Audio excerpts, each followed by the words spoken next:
un pequeñísimo fragmento de la novela, Ujú. y se puede corroborar en la prensa de la época, ¿no? En 1956, más o menos, el Arráiz, un barco de la Sí. naviera vascongada, encalló en las costas de Perú. Y para seguir navegando, pues cortaron su proa, ¿no? Imaginad aquel barco, ¿no? Enfrentándose al embate de las olas con una inmensa plancha de acero, sin quilla, que pudiera reducir los golpes.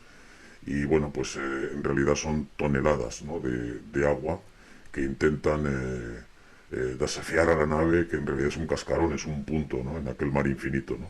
Y en ese terrible estado, pues había que completar una ruta, ¿no? De Perú al Ecuador, atravesar la costa colombiana, cruzar Panamá y luego, pues, el Atlántico, ¿no? El inmenso Atlántico hasta Bilbao, ¿no? Y en ese barco, pues, precisamente en ese capítulo, que es de lo que estamos hablando, pues, iba como pasajero de incógnito, pues, uno de los protagonistas del libro, ¿no? Y en ese momento, pues, o poco después, había una tormenta enorme que ocurre, y bueno, y pasa lo que a continuación voy a leer, ¿no? Pues te escuchamos atentamente, Isaac. Sí, perfecto. Tras retirar diversos objetos que estaban por el suelo, el cansancio se reflejaba en el rictus de aquellas caras, haciendo mella en las fuerzas devaluadas que les restaban. Así que se marcaron las guardias y tras cenar el rancho preparado, se retiraron a sus camarotes a descansar, sin compartir conversación alguna como ocurría en otras ocasiones.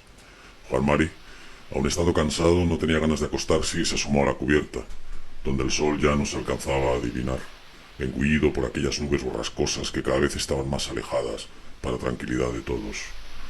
En esas circunstancias estaban cuando una brisa fresca acompañaba la navegación y los golpes en la proa pues eran parte de una rutina que ahora, acostumbrados a ello, casi arrullaba con su cadente martilleo.